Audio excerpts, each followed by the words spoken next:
வணக்கம் ஃப்ரெண்ட்ஸ். பாண்டியன் ஸ்டோர்ல என்ன நடக்குதுன்னு ஒரு நட பார்த்துட்டு வரலாம் வாங்க. எல்லாரும் அரசிய காணோம்னு பதறிக்கிட்டு இருக்க குமரவேல் கூலா அவங்கள கூட்டிட்டு வந்து ரொம்பவே சீன் போட்டுட்டு இருக்காரு. ராத்திரியெல்லாம் என் கூட இருந்த உங்க பொண்ணு பத்திரமா கூட்டிட்டு வந்து நிப்பாட்டி இருக்கேன். நான் நல்லவேன்னு உங்க எல்லாருக்கும் நிரூபிச்சிட்டேன் இல்ல இப்போ அப்படின்னு குமரவேல் ரொம்பவே நக்கலா சொல்லிட்டு அரசிய கேவலமான பார்வை பாக்குறாரு. அரசி மெதுவா அவங்க ஜாக்கெட்குள்ள கைய விட்டு ஒரு தாலி எடுத்து டிங் அப்படின்னு எல்லாருக்கும் காட்டுறாங்க. எல்லாரும் அதீத அதிர்ச்சிக்கு போக கோமதி மயக்கம் வராத குறையா விழ போறாங்க. இது எல்லாரும் விட முத்துவேல் ரொம்பவே அதிர்ந்து போய் பாக்குறாரு. வடிவு பாட்டி எல்லாரும் அதிர்ச்சியோட பாத்துட்டு இருக்க மவனே சாதிச்சுட்டடா அப்படின்னு மனசுக்குள்ள சொல்லிக்கிறாரு சக்திவேல். அடி பாவி, இவனை கல்யாணமே பண்ணிக்கிட்டியா அப்படின்னு குழலி கேட்க என்னன்னு புரியாம அப்படியே குமரவேல் மெதுவா திரும்பி பாக்குறாரு அரசிய. அரசி கையில எடுத்து காட்டிட்டு இருக்க தாலிய பார்த்து அவர் முகம் மொத்தமும் வெளிரி போயிடுது. இப்ப அங்க இருக்கவங்க எல்லாரும் பட்ட அதிர்ச்சியை விட இவர்தான் ரொம்பவே அதிர்ச்சி அடைகிறாரு. அந்த தாலியையும் அரசியும் அவரு மாறி மாறி பாக்க மவனே நீ படிச்ச ஸ்கூல்ல நான் ஹெட் மாஸ்டர் தாங்கிற மாதிரி பாக்குறாங்க அரசி. முத்துவேலுக்கு ஒண்ணுமே புரியல. அவரு திகைச்சு பாத்துக்கிட்டு இருக்க குமரவேல் அதை விட அதிர்ச்சியா பாத்துட்டு இருக்க ஒரு மனசுல நடந்ததெல்லாம் ஓடுது. இந்நேரம் உங்க வீட்டுல எல்லாருமே தவிச்சு போயிருப்பாங்கல்ல. உங்க அப்பா தூக்குல தொங்கியிருப்பாரோ? சேச்சே, அதெல்லாம் உங்க அப்பா செய்ய மாட்டாரு. அப்படி செய்யறவரா இருந்தா நீயும் நானும் படம் பார்க்க போகும்போது தியேட்டர்ல மாட்டணும்ல. உங்க அண்ணன் கூட வீட்ல போய் சொன்னானே, அப்ப தொங்கி இருக்கணும். அப்ப தொங்காதவரு இப்பெல்லாம் தொங்கறதுக்கு வாய்ப்பே இல்ல அப்படின்னு ஜாலியா சொல்லிக்கிட்டே வண்டியை ஓட்டிட்டு இருக்க குமரவேல் கொஞ்சம் நெளியறாரு. ச்சே, இது வேற அப்படின்னு பாக்கெட்ல குத்திக்கிட்டு இருக்க தாலி எடுத்து ஹேண்ட் பிரேக் கிட்ட வைக்கிறாரு. அரசி ரொம்பவே அழுதுகிட்டு இருக்க அரசி, என் பிளான் ரொம்பவே சிம்பிள் அரசி. போனதுமே நீதான் என்ன தேடி வந்தேன்னு சொல்லுவேன். அது மட்டும் இல்லாம நைட்டு ஃபுல்லா நீ என் கூட தான் இருந்தேன்னு சொல்லுவேன். நான் இல்லாம வாழவே முடியாதுன்னு சொன்னான்னு சொல்லுவேன். அப்புறம் என்ன ஆகும்? உன் கல்யாணம் நின்னு போகும். அந்த மாப்பிள்ள உன் குடும்பத்துக்கு பெரிய கும்பிடா போட்டு ஓடியே போயிடுவான். நானும் இல்லாம அவனும் இல்லாம யோசிச்சு பாரு. அடுத்து உன்னை கட்டிக்க ஆளே இல்லாம கடைசி வரைக்கும் நீ தனியா தான் இருந்து சாகணும். அதோட ஒரு பெரிய விஷயம் என்ன தெரியுமா? உன் அன்பான குடும்பம் அதுக்கப்புறம் வெளியே தலை காட்டவே முடியாது. கூனி குறுகி வீட்டுக்குள்ளேயே கிடப்பாங்க எல்லாரும். என்னென்ன ஆட்டம் போட்டீங்க குடும்பமா சேர்ந்து, அனுபவிங்க, நல்லா அனுபவிங்க. அவமானத்தையும் வேதனையத்தையும் அனுபவிச்சு போய் சேருங்க அப்படின்னு குமரவேல் ரொம்பவே எகத்தாளமா வன்மத்தோட பேசிக்கிட்டே வண்டியை ஓட்ட அரசி அழுதுகிட்டே இருக்காங்க. குமரவேல் வண்டியை கொண்டு வந்து ஹாஃப் சர்க்கிள் அடிச்சு நிறுத்திட்டு ஸ்டைலா இறங்கி போறதையும் அவங்க அண்ணனுங்க வந்து இவங்களெல்லாம் அடிக்கிறதையும் பாக்குற அரசி தலையில கைய வச்சுட்டு அழறாங்க. கீழே ரெண்டு குடும்பத்துக்கும் நடக்கிற சண்டையை பார்த்துட்டு இருக்காங்க. கோமதி சக்திவேல கேட்க, ஓன் பொண்ணுதானே, அவளும் உன்ன மாதிரி ஓடுகாலியா தான் இருப்பா, எவன் கூடயாச்சும் ஓடி போயிருப்பா அப்படின்னு சக்திவேல் சொல்றதும் அவங்க காதுல கேட்டு ரொம்பவே அழறாங்க அரசி. ஆமா, இவன் கூட பழகுறான்னு தெரிஞ்சுதான் உன் பொண்ணு என் பையன் தலையில கட்டி வைக்க பாத்தியலா? உன் மவளுக்கும் என் மவனுக்கும் கல்யாணமா? எவனோ ஒருத்தன் கூட உன் மவ ஓடி போவா அப்படின்னு உமையாள் கேட்க அப்பாவும் அம்மாவும் தலை குனிச்சு நிக்கிறதையும் பாக்குறாங்க அரசி. அரசியே தான் என் கூட ஓடி வந்தா, அவளே தான் என்ன தேடி வந்தா, திருப்பி போகவே மாட்டேன்னு சொன்னா. கட்டி புடிச்சு ஒரே அழுக. படிச்சு படிச்சு சொன்னேன், கிளம்பி போன்னு சொன்னேன். அவள கேட்கவே இல்ல. அது மட்டும் இல்லாம ராத்திரி பூரா என் கூடவே தான் இருந்தா அப்படின்னு குமரவேல் ரொம்ப மிதப்பா சொல்லிட்டு இருக்க எல்லாரும் அத அதிர்ச்சியோட பாத்துட்டு இருக்கத பாக்குற அரசி தலை தலையா ஐயோ ஐயோன்னு அடிச்சுக்கிறாங்க. அடிச்சிட்டு நிமிர்றவங்க கண்ணுல அந்த தாலியும் அந்த கயிறும் படுது. கடவுள் மேல சத்தியம் பண்ணி சொல்றேன் சித்தப்பா, நான் இருந்த இடத்துக்கு அவளே தான் என்ன பார்க்க வந்தா. நீ இல்லாம இருக்க முடியாது, வாழ்ந்தா உன் கூட தான் வாழ்வேன்னு என்னென்னமோ சொன்னான்னு குமரவேல் சொல்ல பழனி மட்டும் இல்ல சதீஷுமே ரொம்ப அதிர்ச்சியா பாக்குறாரு. அவ கண்டிப்பா அப்படி சொல்லியிருப்பாளாங்கிற மாதிரி. இதையெல்லாம் பாக்குற அரசி தாலிக்கயிறை பாக்குறாங்க. அத கையில எடுக்கிறவங்க மனசெல்லாம் நடுங்க. அதை பிரிச்சு பாக்குறாங்க. வெளியே நடக்கிறதையும் பாக்குறாங்க. அப்புறம் ஒரு முடிவுக்கு வந்தவங்களா அரசிய தன்னோட கழுத்துல அந்த தாலிக்கயிறை கட்டிக்கிறாங்க. மவனே, நீ எங்களுக்கு ஆப்பா அடிக்கிற, நான் அடிக்கிறேன்டா உங்க குடும்பத்துக்கே ஆப்பு அப்படிங்கிற மாதிரி அரசி அந்த தாலியை எடுத்து பாக்குறாங்க. அரசி காட்டிட்டு இருக்க தாலியை பார்த்து குமரவேல் அப்படியே திகைச்சு போய் நிக்க, இவங்க சொன்னது முழுக்க முழுக்க உண்மைதான் அப்படின்னு அரசி சொல்ல குமரவேலுக்கு பேயறிஞ்ச மாதிரி இருக்கு. இவங்கள காதலிச்சுட்டு என்னால இன்னொருத்தரை கல்யாணம் பண்ண முடியல அப்படின்னு அரசி சொல்ல குமரவேலுக்கு தொண்டையெல்லாம் வறண்டு போயிடுது. அதனாலதான் நான் இவங்கள பார்க்க போனேன். ஆனா இவங்க ஒரு பக்கத்து கதையை மட்டும்தான் சொல்றாங்க. இவங்கள நான் பார்க்க போனதெல்லாம் உண்மைதான் அப்படின்னு அரசி சொல்லிட்டு இருக்க மொழி தெரிக்கிற மாதிரி குமரவேல் அரசிய பாக்குறாரு. பாண்டியன் ஃபேமிலி மொத்தமும் நொந்து போய் பாத்துக்கிட்டு இருக்காங்க. ஆனா சும்மா நான் போகல, இவங்க கூப்பிட்டு தான் நான் போனேன் அப்படின்னு அரசி சொல்ல, நான் தடுமாறிட்டு இருக்காரு குமரவேல். அவரால அந்த அதிர்ச்சியில இருந்து வெளியே வரவே முடியல. அவரோட கண்கள்ல இருந்த அந்த கோடீஸ்வர மனைவி கனவு காத்து மாறி பறந்து போயிட்டு இருக்கு. அப்பா நானு அப்படின்னு குமரவேல் ஏதோ சொல்லிட்டு இருக்க. கூப்பிட்டிய தானே அப்படின்னு அரசி கேட்க, அரசி அப்படின்னு பயத்தோட பாக்குறாரு குமரவேல். நீங்களும் தானே நான் இல்லாம வாழ முடியாதுன்னு சொன்னீங்க.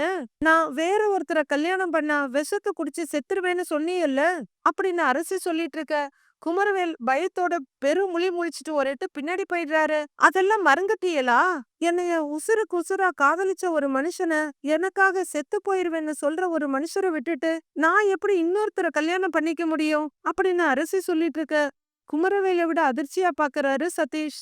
அதனாலதே நான் இவியலோட போனேன். இவிய கல்யாணம் பண்ணிக்கலாம்னு சொன்னதும் நானும் சம்மதம் சொன்னேன். தாலி கட்டுற வரையிலும் தைரியமா இருந்தவரு இப்ப எல்லாரையும் பார்த்ததும் பயந்துட்டாரு போல அப்படிங்கிற அரசி குமரவேலை பார்த்து பயந்துட்டீங்களான்னு கேக்குறாங்க. குமரவேல் இன்னமும் அதிர்ச்சியோட பாத்துட்டு இருக்க. பயப்படாதீங்க, உங்களுக்கு நான் இருக்கேன் அப்படின்னு அரசி சொல்லிட்டு இருக்க. முன்னாடி வர்ற உண்மையால் என் பையனை கல்யாணம் பண்ணிக்கிறேன்னு சொல்லிட்டு வேற ஒருத்தனை கல்யாணம் பண்ணிட்டு வந்து நிக்கிற, உனக்கு வெக்கமா இல்ல அப்படின்னு கேட்க, அத்தை நீங்க என்ன மன்னிக்கணுங்கிறாங்க அரசி. மன்னிக்க கூடிய காரியமாடி நீ பண்ணிருக்க அப்படின்னு உமையால் கேட்க, அத்தை நீங்க என்ன மன்னிக்கலனாலும் பரவாயில்ல, ஆனா அம்மாவையும் அப்பாவையும் நீங்க தப்பா நினைச்சிட கூடாது. நடந்த விஷயத்துக்கும் அவங்களுக்கும் எந்த சம்பந்தமும் இல்ல. அப்பா அம்மா மேல நீங்க எப்பவும் கோவத்தை காட்டிடக்கூடாதுங்கிறாங்க அரசி. முன்னாடி வர்ற கோமதி பலார்னு கன்னத்துல அரவிட அம்மான்னு அலறாங்க அரசி. யாரடி உனக்கு அம்மா, யாரடி உனக்கு அப்பா? சி வெக்கம் மானம் இல்ல, கேடு கெட்டவளே அப்படின்னு கோமதி சொல்ல, அம்மா அப்படின்னு அரசி தவிப்பா கூப்பிட, ச்சே அப்படின்னு சொல்லிக்கிட்டே பலார் பலார்னு அரையிறாங்க கோமதி. அத்தை அத்தை வாங்க அப்படின்னு மயிலை இழுத்து பிடிக்க, ச்சே இப்படி ஒரு பழிய உண்டாக்குறதுக்கு நீ செத்து தொலைஞ்சிருக்கலாம் அப்படின்னு கோமதி கத்திட்டு இருக்க. மயில உங்களை பின்னாடி இழுக்கிறாங்க. திமிரிக்கிட்டு வர்ற கோமதி அரசிய முறைச்சுக்கிட்டு இருக்க. என்னடா குமாரு, என்னடா இதெல்லாம் அப்படின்னு மாறி பதறாங்க. ஏன் குமாரு, நீ திருச்சிக்கு போயிருக்கன்னு உன் அப்பா சொல்லிக்கிட்டு இருந்தான் அப்படின்னு பாட்டி கேட்க, ஆத்தா எனக்குமே இவன் இப்படி எல்லாம் பண்ண போறேன்னு தெரியாத ஆத்தா அப்படின்னு சக்திவேல் சொல்ல, நடிச்சுக்கிட்டு இருந்தியாடி நீ? ஆ எங்களெல்லாம் ஏமாத்திக்கிட்டு இருந்தியா அப்படின்னு கோமதி கத்திக்கிட்டு இருக்க. பாண்டியன் ரொம்பவே அடிபட்ட பார்வை பாக்குறாரு. அரசிமா நீயா இதெல்லாம்னு தவிப்போட கேக்குறாங்க மயிலு. அரசிமா ஏன் இப்படி ஒரு காரியத்தை பண்ண அப்படின்னு மீனா கேக்குறாங்க. என்ன அரசி இது, என்ன இதெல்லாம்?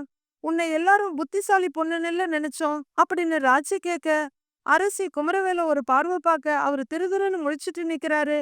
ஏம்மா அரசி, ராசா மாதிரி உனக்கு ஒரு மாப்பிள்ளைய பாத்திருக்காங்க.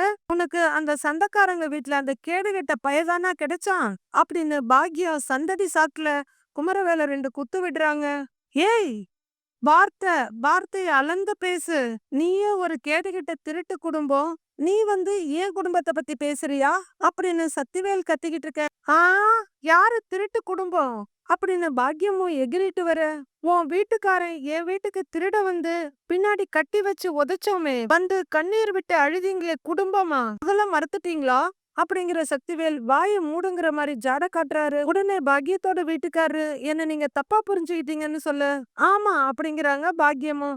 ஆ இப்ப கரெக்டா தான் புரிஞ்சுக்கிட்டோம், கொஞ்சம் வாயை மூடிக்கிட்டு இருங்கிற மாதிரி ஜாட காட்டுறாரு சக்திவேல். அதுவரையில இதெல்லாம் எக்ஸிபிஷனை பாக்குற மாதிரி பாத்துட்டு இருக்க கோமதி மறுபடியும் அரசிய அடிக்க ஆரம்பிக்க, அத்தை விடுங்க அத்தை விடுங்க அப்படின்னு இழுத்துக்கிட்டு இருக்க. அம்மா எனக்கு இன்னுமே அரசி சொல்றதுல நம்பிக்கை இல்லம்மா, இவன் தான் என்னமா பண்ணிருக்கான், இவன் தான் நடுவுல பூந்து என்னமோ பத்தி இருக்கான் அப்படின்னு கத்திக்கிட்டு கதிர் வேகமா ஓடி குமரவேல சட்டைய கொத்தா புடிச்சு அடிக்க ஆரம்பிக்கிறாரு. செந்திலும் ஜாயின் பண்ணிக்க மறுபடியும் எல்லாரும் பிரிச்சு விடுறாங்க. குறுக்க தடுத்த சக்தி மேலேயும் 2 அடி விழுது. ஓடுகாலி பெத்த பொண்ணுதானே, அதான் எங்கேயாச்சும் ஓடி போயிருப்பா அப்படின்னு சக்திவேல் கத்திட்டு இருக்க. அங்க ஒரு பயங்கர கசமுசா நடக்குது. பாட்டி பிரிச்சு விடுறாங்க. மறுபடியும் கோமதி அரசியோட கன்னத்துல பலார்னு ஒரு அறை விட்டு, சந்தோஷமாடி இப்ப உனக்கு, பாவி நீ எல்லாம் என் பொண்ணுன்னு சொல்றதுக்கே அசிங்கமா இருக்குடி அப்படின்னு சொல்லிட்டு இருக்க. அத்தை வாங்கத்த அப்படின்னு மயில இழுத்துக்கிட்டு இருக்காங்க இந்த பக்கம். முன்னாடி வர்ற உமையால், இன்னைக்கு நீங்க அடிச்சுக்குவீங்க, நாளைக்கே சேர்ந்துக்குவீய. என் பையனோட வாழ்க்கைக்கு ஒரு பதில் சொல்லுங்க. எங்கள இப்படி நம்ப வச்சு கழுத்தறுத்தீங்களே, அதுக்கு பதில சொல்லுங்கன்னு வந்து நிக்கிறாங்க. கோமதி ரொம்ப தவிப்போட பாண்டியன பாக்க, பாண்டியன் தலை குனிஞ்சு நிக்கிறாரு. நீங்களே வீடேறி வந்து பொண்ணு குடுக்கறேன்னு சொன்னதும், அத நாங்க நம்பணும்ல. அதுதான், அது எங்க தப்புதான். பாருங்க, எங்களுக்கு எவ்வளவு பெரிய அவமானத்த தேடி குடுத்திருக்கீங்க. நல்லா இருப்பீங்கய்யா, ரொம்ப நல்லா இருப்பீங்க அப்படின்னு ரொம்பவே வேதனையோட சொல்றாரு சதீஷோட அப்பா. அண்ணே, இல்லண்ணே, அண்ணே அப்படின்னு கோமதி ஏதோ சொல்ல வர, பாண்டியன் கோமதியோட கைய பிடிக்கிறாரு. சதீஷ் மெதுவா முன்னாடி வந்து, அரசி அப்படின்னு அரசி பக்கம் முன்னாடி போய் நிக்க, உமையாள் உடனே அவரோட கைய பிடிச்சி, டேய், இவகிட்ட என்னடா பேச்சு? இந்த கேடு கெட்டவகிட்ட உனக்கு என்ன பேச்சு? அப்படின்னு கத்த சதீஷ் அப்படியே நின்னுறாரு. இப்படி எங்கள அவமானப்படுத்தணும்னு தான் சொந்தம்னு தேடி வந்தீங்களா? இத்தனை வருஷத்துக்கு அப்புறம் நீ என் வாழ்க்கையில வந்தது எதுக்கு? எங்க தலையில மண் அள்ளி போடுறதுக்கா? இதுக்கு உன்னை பார்க்காமலே இருந்திருக்கலாமே பாண்டியா அப்படின்னு உமையாள் கத்திட்டு இருக்க, ஐயோ ஐயோன்னு தலையில அடிச்சிட்டு நிக்கிறாங்க கோமதி. இல்லக்கா, அது அப்படின்னு பாண்டியன் தடுமாறிக்கிட்டு இருக்க, நீ கடைசி வரைக்கும் யாரும் இல்லாதவனாவே இருந்திருக்கலாமே அப்படின்னு உமையாள் பல்ல கடிச்சிட்டு கோவத்தோட சொல்ல, பாண்டியன் ரொம்பவே வேதனையோட நிமிர்ந்து பாக்குறாரு. ஆனா ஒன்னு சொல்றேன் பாண்டியா, நீ நல்லாவே இருக்க மாட்ட. உன் குடும்பம்னு ஒண்ணு இருக்குல்ல, அதுவும் நல்லாவே இருக்காது அப்படின்னு சாபம் கொடுக்க, பாண்டியன் ரொம்பவே வேதனையும் வலியுமா பாக்குறாரு. அவங்க குடும்பத்துல இருக்க எல்லாருமே திகைச்சு போய் அதிர்ச்சியோட பாக்குறாங்க. சக்திவேல் ரொம்பவே சந்தோஷமா கண்கொள்ளா காட்சியா இருக்கேன்னு ரசிச்சிட்டு இருக்காரு. என் மகனை நம்ப வச்சு ஏமாத்துன உன் பொண்ணு இருக்கால, அவ நாசமா போயிடுவா அப்படின்னு உமையால் சாபத்தை அள்ளி வீசிக்கிட்டு இருக்க, அரசி ஐயோன்னு வாயை பொத்தி அழுதுட்டு இருக்காங்க. இந்த குடும்பம்லாம் இருக்குல்ல, அது விளங்காமலே போயிடும் அப்படின்னு அவங்க மனசு வேதனையெல்லாம் சாபமா வெளியே வருது. எல்லாருமே தவிப்பும் அதிர்ச்சியும் வேதனையுமா பாத்துக்கிட்டு இருக்க, என் வயிறு எரிஞ்சு சொல்றேன், நீங்க எல்லாம் நல்லாவே இருக்க மாட்டீங்க அப்படின்னு உமையால் அதிகபட்ச கோவத்துல சொல்ல, அண்ணி அப்படின்னு பதறிட்டு இருக்காங்க. அத்தை, இப்படியெல்லாம் சபிக்காதீ அத்தை, வேண்டாம் வேண்டாம் அத்தைன்னு குழலி கெஞ்சுறாங்க. நீங்க பண்ணுனதுக்கு நான் என்ன வாழ்த்தணுமா?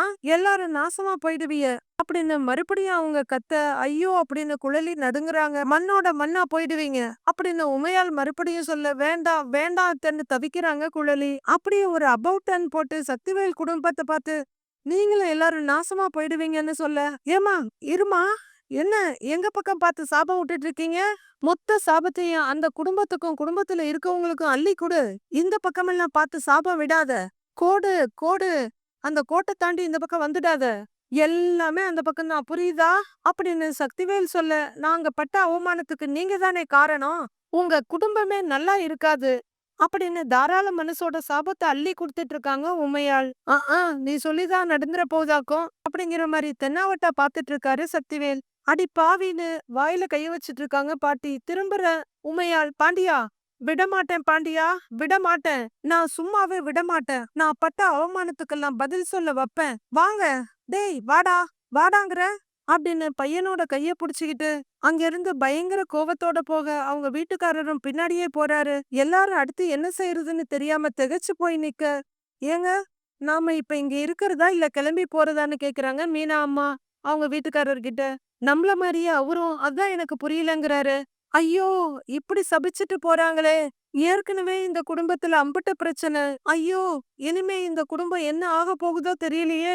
நாசக்காரி, உன் பாவத்தெல்லாம் கொட்டி வச்சிட்டியேடி அப்படின்னு கோமதி திட்ட, கொஞ்சமாவது மனசாட்சி இருந்தா இப்படி ஒரு காரியத்தை பண்ணிருப்பியாடி நீ அப்படின்னு குழலியும் திட்டுறாங்க. மனசாட்சிய விடுங்க, பிடிச்சவனை தேர்ந்தெடுக்கிறதுல தப்பு இல்ல, ஆனா இவனை போய் எப்படிப்பட்டவனை தேர்ந்தெடுக்கணுங்கிறதுக்கு ஒரு வரமுறை இருக்குல்ல. இப்படி ஒரு துணை உனக்கு வேணுமா அரசி அப்படின்னு மீனா கத்திக்கிட்டு இருக்க, குமரவேல் இன்னும் அதிர்ச்சியோடவே பாத்துட்டு இருக்காரு. அரசி அழுதுட்டு இருக்க, ஓய், என் பையனுக்கு என்ன குறை? என் பையனோட கால் தூசிக்கு பெருவாளா உங்க வீட்டு பொண்ணு அப்படின்னு சக்திவேல் கத்த, உங்க பையனை பத்தி உங்களுக்கு நல்லாவே தெரியும், தெரிஞ்சு இப்படி பேசுறிய அப்படின்னு மீனா கத்த, ஏய் மீனா, நீ கொஞ்சம் சும்மா இருங்கறாங்க உங்க அம்மா. அம்மா எப்படி பேசுறாங்க பாத்தீங்களா அப்படின்னு மீனா மறுபடியும் கத்த, ஏமா நீ கொஞ்சம் அமைதியா இருங்கறாரு உங்க அப்பா. இங்க இருக்கிற பெரியவங்க பேசி ஏதாவது ஒரு முடிவுக்கு வரட்டும், நீ ஒன்னும் பேசாதன்னு உங்க அப்பா சொல்ல ஆத்திரமா வருதுங்கப்பா அப்படின்னு மீனா சொல்ல, ஏங்க, என்னங்க இந்த மீனா இந்த பேச்சு பேசுறா? ஏதோ இதே வீட்ல பொறந்து வளர்ந்தவ மாரி இந்த குதி குதிக்கிறா அப்படின்னு பாக்கியம் சொல்ல அத்தானேங்கிறாரு மாணிக்கம். இந்த மயிலு ஏதாச்சும் பேசலாம்ல அப்படிங்கிற பாக்கியம், மயிலு மயிலு பேசு அப்படின்னு மெதுவா ஜாடையிலயும் மெதுவா வாயிலையும் சொல்றாங்க. மயிலு தவிப்பா பாக்க ஏதாவது பேசுன்னு ஜாட காட்டுறாங்க அவங்க. மயிலு இல்லங்கிற மாதிரி தலையாட்ட, ஐயோ இது ஒரு மர மண்டை எனக்குன்னு வந்து பொறந்திருக்கு பாரு அப்படின்னு எரியிற வீட்ல பிடுங்குறது தான் ஆதாயம். எப்படியாவது தன் மகளுக்கு நல்ல பேர் கிடைக்கணும்னு பாக்கியம் பறக்குறாங்க. கோமதி அழுதுட்டு இருக்க பாண்டியன் தலை குனிஞ்சு நிக்க அரசி மெதுவா அவங்க அப்பா கிட்ட வர்றாங்க. அப்பா என்ன மன்னிச்சிருங்கப்பா, எனக்கு வேற வழி தெரியலப்பா அப்படின்னு அரசி வந்து பாண்டியன் கிட்ட கெஞ்சிக்கிட்டு இருக்க. ஏய் பேசாதடி, இவர்கிட்ட பேசுறதுக்கு உனக்கு எந்த தகுதியும் இல்லடி அப்படின்னு கோமதி கத்திட்டு இருக்காங்க. அப்பா நேத்து ராத்திரி வரைக்குமே நீங்க சொல்றபடி நடக்கலான்னு தான்ப்பா நினைச்சேன். நீங்க கை காட்டுற மாப்பிள்ளைய கல்யாணம் பண்ணிக்கிட்டு உங்களுக்காக வாழலான்னு தான் நினைச்சேன். ஆனா நான் இல்லைன்னா செத்துருவேன்னு இவங்க சொன்ன பிறகு என்னால தாங்க முடியலப்பான்னு குமரவேல ஒரு பார்வை பார்த்துட்டு அரசி சொல்ல, ஐயோ ஓவரா நடிக்கிறாளேங்கிற மாதிரி பாக்குறாரு குமரவே. அதனாலதான் நான் இவங்கள கல்யாணம் பண்ணிக்கிட்டேன். நான் பண்ணுனது துரோகம் தான். ஆனாலும் என்னைய மன்னிச்சிடுங்கப்பா, என்னைய மன்னிச்சிடுங்கப்பா அப்பா அப்படின்னு பாண்டியன் காலை கட்டிக்கிட்டு அழறாங்க அரசி. அப்பா அப்பா என்ன மன்னிச்சிடுங்கப்பான்னு அரசி கதற பாண்டியனோட கை துடிக்குது. அப்பா நான் பண்ணுனது தப்புதான்ப்பா அப்பா அப்படின்னு அழுதுகிட்டே அரசி நிமிர்ந்து பாண்டியனை பாக்குறாங்க. துடிக்கிற கையை இறுக்கமா மூடிட்டு அப்படியே அசையாம நிக்கிறாரு பாண்டியன். மீதி என்ன நடக்குதுன்னு நாளைக்கு பார்க்கலாம் ஃப்ரெண்ட்ஸ்.